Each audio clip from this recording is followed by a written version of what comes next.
안녕하세요. 그나무 타임입니다.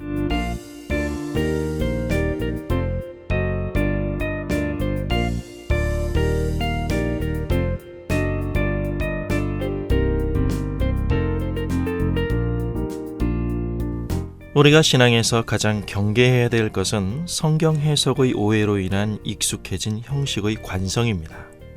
자신들만이 하나님께서 측근해 두는 엘리트로서의 특권의식, 신앙이 지성주의로 흐르는 엘리트주의적 위험성은 결국 일상적 삶에서 사람들 위에 군림하며 권위를 세우고자 상당히 티를 내게 되는 행태를 보이게 됩니다.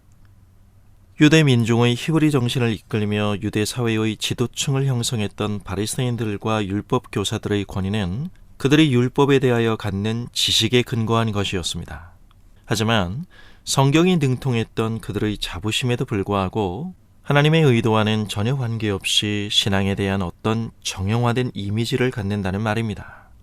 바리새인과 율법 교사들의 가장 멍청하고 치명적인 착각이 바로 여기에 있습니다. 유대 민족이 그토록 기다렸던 메시아인 예수님을 못 알아본 정도가 아니라 죽음으로 내몬 이유이기도 하고요. 자신의 이론대로 믿고 신앙이 진행되기를 바라며 최대한의 노력을 다하겠지만 신앙이 그들의 규정처럼 그렇게 간단하지만은 않은 것은 정확한 지식에서 바른 믿음이 나오기 때문입니다. 오늘 본문 7장 13절에 보면 바리새인과 율법 교사들이 요한의 세례를 받지 않으므로 그들을 위한 하나님의 뜻을 저버렸다고 나옵니다. 그럼 요한의 세례가 담아내는 메시지는 무엇인가요? 정신을 차리고 주님 앞에 돌아오라는 것이었습니다.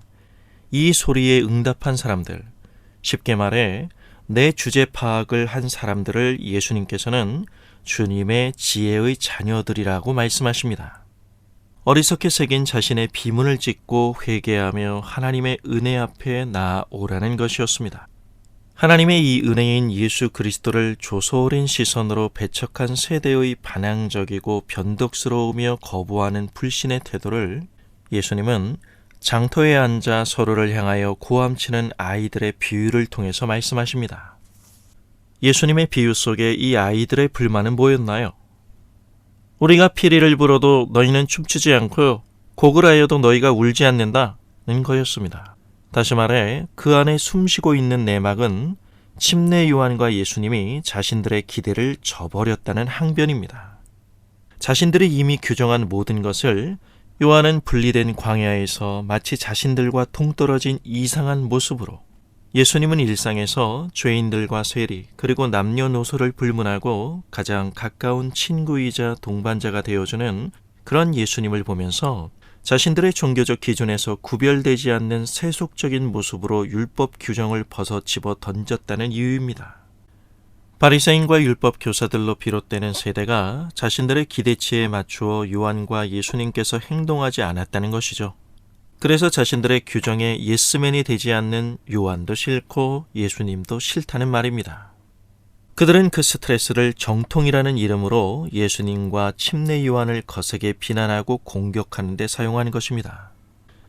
비록 오랫동안 소중하게 여겨져온 전통이라 할지라도 주님의 최종 진단 앞에 전혀 망설임 없이 자신들의 주장을 접을 수 있었다면 문제는 달라졌겠죠.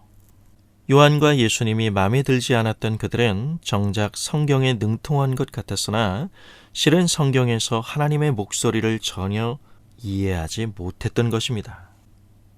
우리는 신앙이라는 이름으로 우리 자신을 어디에 내던지고 있나요? 가장 은혜스러운 표정으로 왕성하게 종교적인 용어들이 유통되지만 교회 일로만 바쁜 사람들의 복음? 우리도 다 안다고 알아. 따분한 목소리의 대꾸 속에서 주님의 뜻이 무엇인지를 느낄 틈이 없어 보이는 것만 같은 이 안타까운 현실 속에서 하나님의 뜻과 계획에 대한 우리의 사고력의 쇠퇴는 가속화되고 있는 건 아닌지, 복음이 아닌 종교적 예민함 뒤에 숨은 자기 헌신 속에서 좀 더 안전한 위치에 있다고 자부하며 그대로 그렇게 이 순간을 종교적 자기 의의로 살아가고 있는 건 아닌가요?